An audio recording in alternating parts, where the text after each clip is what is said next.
आज की इस वीडियो में हम जानेंगे कि अगर आप एक बिहार के श्रमिक लेबर मजदूर व्यक्ति हैं और अभी तक आपका बिहार लेबर कार्ड नहीं बना है तो बहुत ही आसान तरीके से ऑनलाइन अप्लाई कर बिहार लेबर कार्ड बना सकते हैं। अब देखिए, Bihar labour card online apply करते समय लेबर कार्ड से जुड़ी एक सेल्फ डिक्लेरेशन फॉर्म अर्थात स्वघोषणा प्रमाण पत्र भर कर स्कैन कर अपलोड करना होगा। तो स्वघोषणा प्रमाण पत्र अर्थात सेल्फ डिक्लेरेशन फॉर्म कैसे डाउनलोड करेंगे, किस प्रकार से फॉर्म को भरेंगे, कहां पे क्या जानकारी दर्ज करना होगा, आगे आपको सभी जानकारी के साथ पूरे विस्तृत रूप से बताने वाला हूं। वीडियो को आप ध्यान पूर्वक अंत तक देखते रहिए। मेरा नाम है राज कुमार और आपका अपना ही चैनल राज हेल्प पे आपको स्वागत है। तो चलिए वीडियो शुरू करते हैं। फ्रेंड्स, वीडियो आने से पहले हमेशा की तरह आपसे एक रिक्वेस्ट रहेगा, इस वीडियो को आप फेसबुक देख रहे पेज को फॉलो कर लीजिए, यूट्यूब पे देख रहे चैनल को सब्सक्राइब कर लीजिए। अगर आप एक बिहार के निर्माण श्रमिक लेबर मजदूर व्यक्ति हैं और अभी तक आपका बिहार लेबर कार्ड नहीं बना हुआ है और अब आप बिहार लेबर कार्ड बनाना चाहते हैं तो इसके लिए आपको ऑनलाइन अप्लाई करना होगा। अब ऑनलाइन अप्लाई करने के लिए इस वेबसाइट पर आपको आना होगा और इसके बाद आप आसानी से Bihar labour card online apply कर सकते हैं। अब Bihar labour card online apply करते समय आपको ये निर्माण श्रमिक के निबंधन हेतु स्वघोषणा प्रमाण पत्र अर्थात सेल्फ डिक्लेरेशन फॉर्म ये भरकर आपको अपलोड करना होगा। आप जानिए कि ये फॉर्म को कैसे डाउनलोड करेंगे और कहाँ पे क्या क्या जानकारी भरना होगा। तो इसके लिए आपको सबसे पहले गूगल ओपन करना है, गूगल पे टाइप करना है rajhelps.in, ये लिख के आपको इस तरह से सर्च करना है।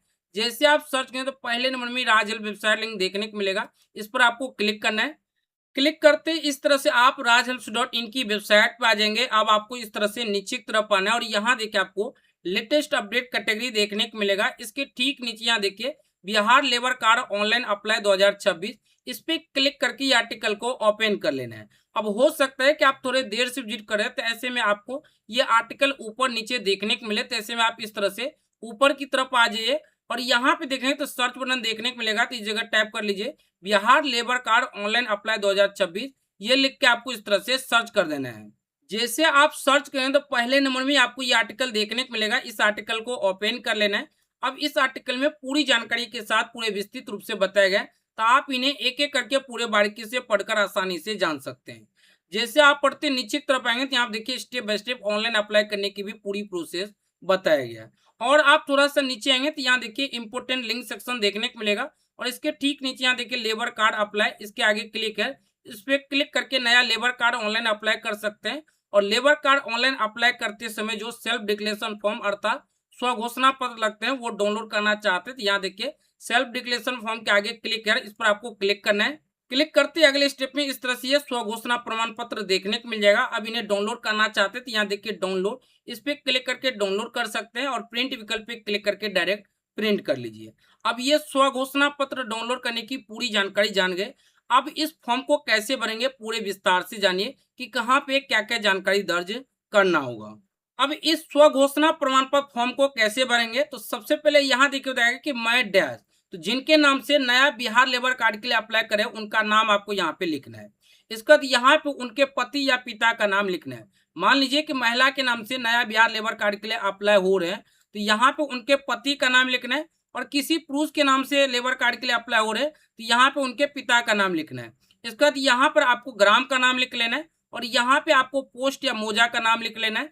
इसके बाद यहाँ पर आपको अपना ब्लॉक या नगर का नाम लिखना है और यहाँ पे आपको अपना जिला का नाम लिख लेना है।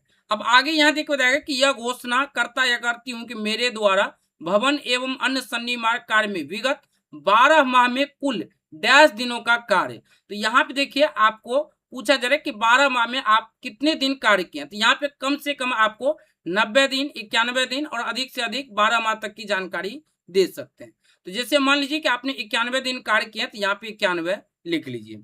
इसके बाद आगे यहाँ देखो जाएगा कि कार्य डैश कार्य की प्रकृति यथा राजमिस्त्री, राजमिस्त्री का हेल्पर, रेजा इत्यादि क्या कार्य किए। जैसे मान लीजिए कि किसी मिस्त्री के साथ कार्य किए तो आप जो सो राजमिस्त्री का हेल्पर हो गया तो यहाँ पे आपको लिख लेना है राजमिस्त्री का हेल्पर। तो जो भी कार्य किए हैं वो आपको यहाँ पे लिखना होगा। अब यहाँ तक तो आपने पूरी जानकारी जान गई। अब ये वाले कॉलम में कहाँ पे क्या जानकारी भरना होगा पूरे विस्तृत रूप से जानिए। सबसे पहले यहाँ पे देखिए बताया गया कि क्रमांक संख्या 1। अब 1 में क्या जानकारी भरना है तो यहाँ देखिए बताया गया कि नियोजक या संवेदक का नाम एवं पता, किनके पास काम किया उनका नाम यहाँ पे लिखना है। यहाँ पे उनके पिता या पति का नाम लिखना है। इसके बाद यहाँ पे ग्राम पोस्ट का नाम लिखना है। यहाँ पे वार्ड संख्या लिखना है जहाँ पे आपने कार्य किया है। इसके बाद यहाँ पे पंचायत का नाम, प्रखंड का नाम, जिला का नाम और यहाँ पे उनका मोबाइल नंबर लिखना है जिनके पास आपने काम किए। अनुज्ञप्ति संख्या है तो आप यहाँ पे लिख सकते हैं, अन्यथा आपको ये वाले को खाली छोड़ देना है। इसके बाद यहाँ देखिए कार्यस्थल का विवरण एवं पता पूछा जा रहा है। तो जो आपने कार्य किया उसमें क्या कार्य थे, भवन का प्रकार बताना होगा। जैसे मान लीजिए किसी का घर बन रहा था तो भवन बन रहा था, तो वो जानकारी आपको यहाँ पे देखना होगा। इसके बाद वहाँ ग्राम पोस्ट आपको नाम लिखना है कि किस ग्राम पोस्ट के अंतर्गत बन रहे थे। जैसे मान लीजिए कि एक गांव है, उस गांव में बन रहे थे तो वो गांव का नाम लिख लेना है। इसके बाद कौन से वार्ड में बन रहे, वार्ड संख्या लिखना है। यहाँ पे पंचायत का नाम, प्रखंड का नाम और जिला का नाम। तो यहाँ पे जिनके यहाँ बन रहे थे उनका नाम और उनका डिटेल बनना है और यहाँ पे भवन का डिटेल बनना है। कार्य की प्रकृति क्या थे, क्या कार्य कर रहे थे, वो आपको यहाँ पे लिखना है। कार्य की अवधि, अब जैसे यहाँ पे मान लीजिए कि आपने अधिकतम 91 दिन दिए, तो हो सकता है कि इसके पास आपने 30 दिन काम किए, इसके पास 30 दिन किए और इसके पास जो सो आपने 31 दिन किए। तो इस तरह से आपको यहाँ पे जितना आप जानकारी देंगे ना टोटल आपको बताना होगा। या हो सकता है कि एक ही जगह, ये ऊपर वाला जो कॉलम है इसी के पास आपने टोटल 91 दिन काम किए हैं, तो जितने दिन कार्य किया वो आपको यहाँ पे लिखना होगा। जैसे मान लीजिए कि इनके यहाँ आपने 60 दिन कार्य किया तो आपको यहाँ पे 60 लिख लेना है। या मान लीजिए कि आपने एक ही के पास 91 दिन किया है तो आपको सीधे यहाँ पे 91 लिखना है और यहाँ पे उनसे हस्ताक्षर करवा लेना है। लेकिन मान लीजिए कि आप दो जगह मिला के आपने जो 91 दिन कार्य किए, तो जैसे कि मान लीजिए पहले वाले के पास 60 दिन कार्य किए हैं तो यहाँ पे 60 लिखना है और यहाँ पे नियोजक का हस्ताक्षर यहाँ पे करा लेना है।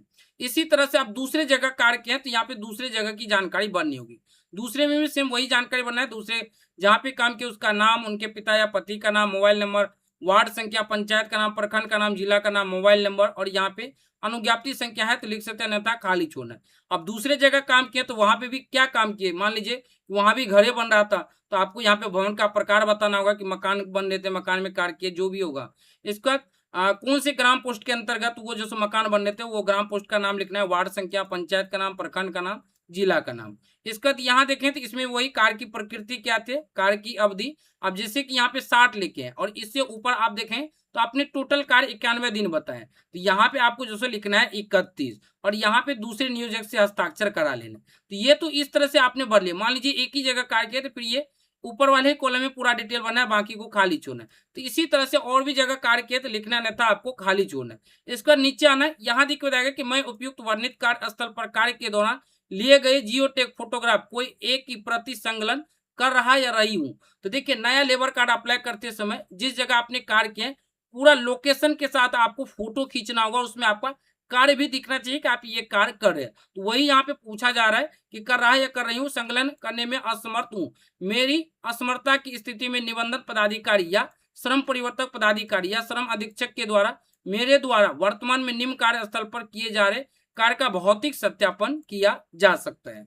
इसके बाद नीचे देखें तो यहाँ पे भी आपसे पूछा जा रहा है। अब यहाँ देखिए क्या पूछा जा रहा है, क्रमांक, संख्या, नियोजक, संवेदक का नाम, पता, मोबाइल नंबर एवं अनुज्ञप्ति संख्या। तो यहाँ पे भी उन्हीं का नाम लिखना है जिनके यहाँ आपने काम किया, उनका नाम, यहाँ पे उनके पिता या पति का नाम। मान लीजिए किसी महिला के यहाँ काम किया है तो यहाँ पे उनका नाम लिखना है और यहाँ पे उनके पति का नाम। किसी पुरुष के यहाँ काम किया है तो यहाँ पे उनका नाम लिखना है, यहाँ पे उनके पिता का नाम। इसके बाद यहाँ पे ग्राम पोस्ट का नाम, वार्ड संख्या, पंचायत, प्रखंड, जिला, मोबाइल नंबर, अनुज्ञप्ति संख्या तो लिख सकते हैं, अन्यथा खाली छोड़ना। तो जैसे आपने ऊपर जानकारी लिखे है वो लगभग वही आपको यहाँ पे लिखना होगा। यहाँ पे भवन का प्रकार, ग्राम पोस्ट का नाम, वार्ड संख्या, पंचायत का नाम, जिला, प्रखंड, ये सभी जानकारी लिखना है। कार्य की प्रकृति क्या थे, जैसे कि राजमिस्त्री का हेल्पर थे तो वो लिखना है। जो भी कार्य होगा, जो भी आप कार्य कर रहे थे वो आपको यहाँ पे बताना होगा।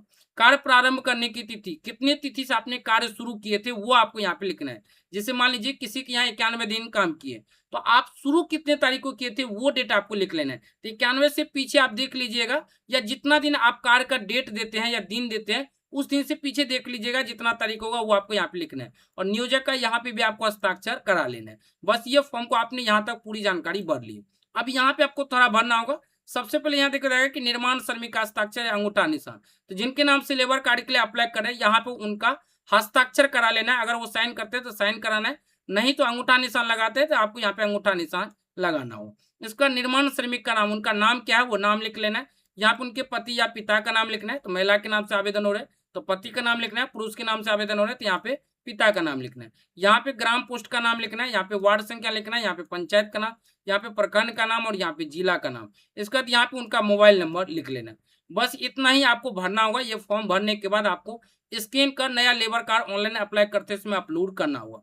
अब बिहार लेबर कार्ड नया ऑनलाइन कैसे अप्लाई करें, इस पर हमने वीडियो बना रखे हैं। वीडियो का लिंक ऊपर आई बटन में या फिर इस वीडियो के नीचे डिस्क्रिप्शन में या इसी वीडियो के अंत में वो वीडियो आ जाएगा, उस पर क्लिक करके वो वीडियो को देखकर नया लेबर कार्ड के लिए ऑनलाइन अप्लाई कर सकते हैं।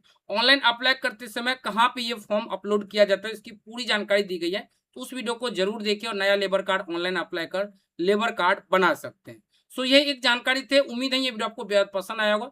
वीडियो पसंद आए तो लाइक कीजिए, अपने दोस्तों के साथ इस वीडियो को जरूर शेयर कीजिए।